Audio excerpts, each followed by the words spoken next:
Telugu cinema ఇండస్ట్రీలో వేతనాలు పెంచాలంటే కార్మికులు దాదాపు మూడో రోజుకు సమ్మె చేరిందని చెప్పుకోవచ్చు.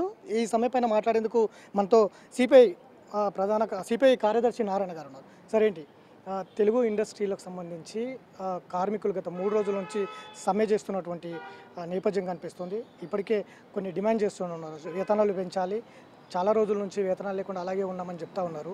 దీనిపైన తెలుగు రాష్ట్రాల్లో కళామంతలకు సేవ చేసేటువంటి కార్మికులు పొట్ట చేతులు పెట్టుకుని ఆందోళన చేస్తున్నారు.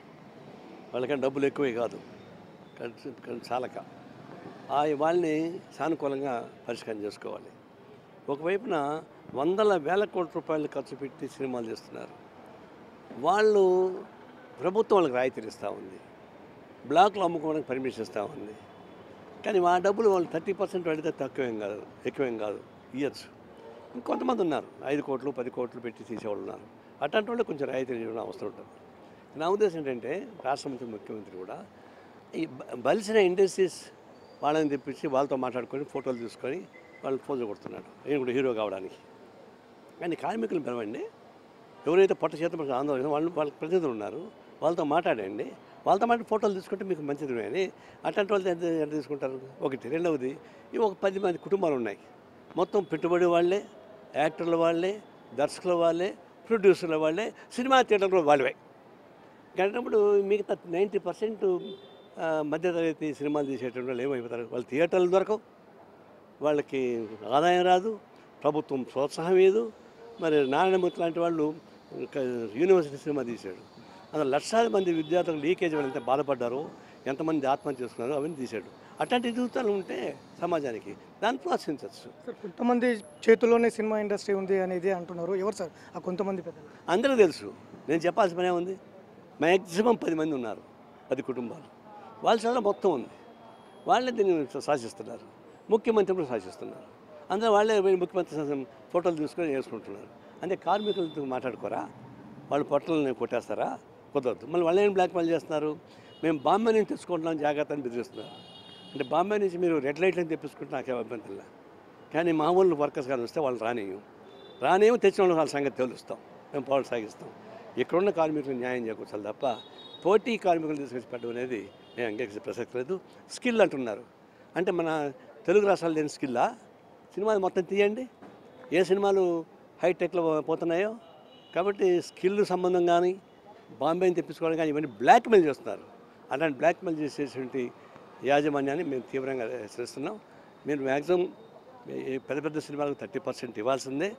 మిగతా వాళ్ళని కొంచెం కన్సిడర్ చేసి చర్చలు చేసి మార్చుకోమని చెప్పేసి కోరుతాం. నిన్న కార్మికులు ఇక్కడ సమ్మె చేస్తూ 3 రోజులు అవుతుంది, కానీ పెద్ద హీరోలందరూ కూడా ఇతర రాష్ట్రాల నుంచి కార్మికులను తెచ్చుకొని సినిమాలు జరుపుతున్నారు. నిన్న కొన్ని చోట్ల గొడవలు కూడా అయినటువంటి నేపథ్యం ఉంది. ఎట్లా మళ్ళీ చెప్తున్నాను, ఇది కరెక్ట్ కాదు. ఈరోజు సమస్య పరిష్కారం అయితే మంచిదే, లేకుండా పోతే బయట నుంచి వచ్చే కార్మికుల్ని ఇక్కడ కార్మికులు వ్యతిరేకించడమే కాదు, కమ్యూనిస్ట్ పార్టీ కూడా వాళ్ళతో కలిసి వాళ్ళు ఎవరైతే తెచ్చుకుంటారో వాళ్ళకి దగ్గర ఫైట్ చేస్తాం. కార్మికులు ఏమో అనక్కర్లా, ఎవరు తెచ్చుకుంటారో వాళ్ళ సంగతి తెలుస్తాం. ప్రొడ్యూసర్లు అందరూ కూడా నిన్న చిరంజీవి ఇంటికి వెళ్ళినటువంటి నేపథ్యం ఉంది. మొత్తం కూడా ఇట్లా జరుగుతూ ఉంది, ఇట్లా లేదు, ఏం చేయాలి దీని మీద కార్మికులు మొత్తం కూడా బంద్ చేసినటువంటి నేపథ్యంలో ప్రొడ్యూసర్లందరూ చిరంజీవి ఇంటికి వెళ్ళారు. చిరంజీవి దీన్ని మొత్తం కూడా పరిష్కరిస్తారని ఏమైనా అనుకుంటున్నారు? అంటే పులికి పాలు పోసినట్టుగా వాళ్ళే ఇండస్ట్రియల్ యాజమాన్యం, వాళ్ళే మొత్తానికి రిప్రజెంట్ చేసేది. వాళ్ళకి అప్పగిస్తే పులిని మేకని అప్పగించేటే కదా. మీరు చర్చించాల్సిందంటే కార్మిక వర్గానికి పనిచేసే వాళ్ళు ఉన్నారు, కార్మికులు ఉన్నారు, వాళ్ళ ప్రతినిధులు ఉన్నారు, వాళ్ళ ఆఫీస్ బేరర్స్ ఉన్నారు.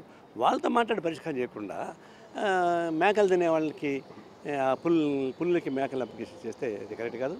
అది రేవంత్ రెడ్డికి కూడా మంచిది కాదు. మీరు మాట్లాడాల్సింది కార్మికులు పొట్ట చేత్తో పెట్టుకుని కళ్ళమ్మతల్లి సేవ చేసిన వాళ్ళు లేకుండా పోతే అందమైన మొక్కలు చేస్తారండి. సినిమాలు మామూలుగా చూసి వాళ్ళ మొక్కలు ఎట్టుంటో చూసాం కదా. సినిమా హీరోలు హీరోయిన్లు మామూలుగా చూసి మేకప్ లేకుండా చూసి వాళ్ళు ఎట్టుంటో చూసాం కదా. దానికి ఉదాహరణకు రజనీకాంతే చూస్తే ఎట్టుంటాడు, ఆయన మేకప్ చేస్తే చాలా అందంగా కనిపిస్తాడు.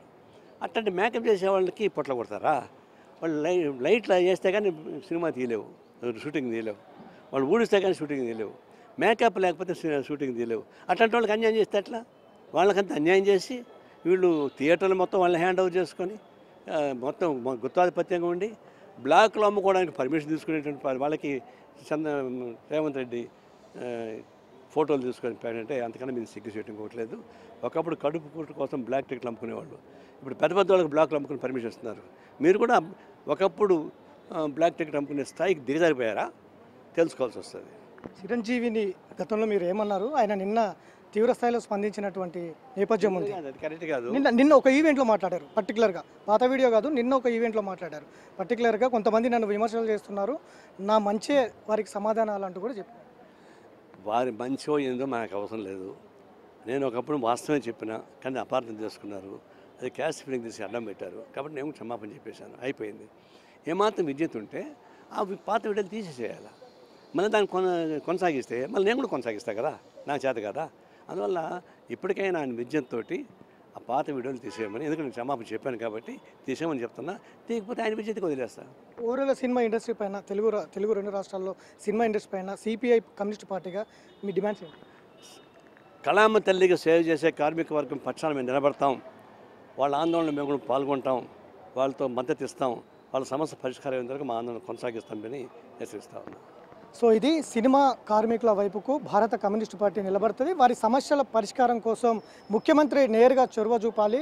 ఖచ్చితంగా ఇతర రాష్ట్రాల నుంచి కార్మికులను తీసుకురావడం కాదు, ఇక్కడున్న కార్మికులను పట్టించుకోవాలనేది ప్రధానంగా నారాయణ చెప్తున్నారు. ఖచ్చితంగా ఇక్కడ తెలుగు రాష్ట్రాల్లో ఉన్నటువంటి తెలుగు ఇండస్ట్రీ కార్మికుల వైపుకు ఖచ్చితంగా నిలబడి పోరాటం చేస్తాం, వారికి న్యాయం జరిగేంత వరకు వారి వెంట నిలబడతామంటూ కూడా చెబుతున్నటువంటి నేపథ్యం ఉంది. గతంలో చిరంజీవి పైన చేసినటువంటి వ్యాఖ్యలు కూడా నేను గతంలోనే క్షమాపణలు చేసిన, కానీ ఇప్పుడు మళ్ళీ పాత వీడియోలు కొన్ని వైరల్ చేస్తూ నన్ను బదనం చేసే ప్రయత్నం చేస్తున్నారు.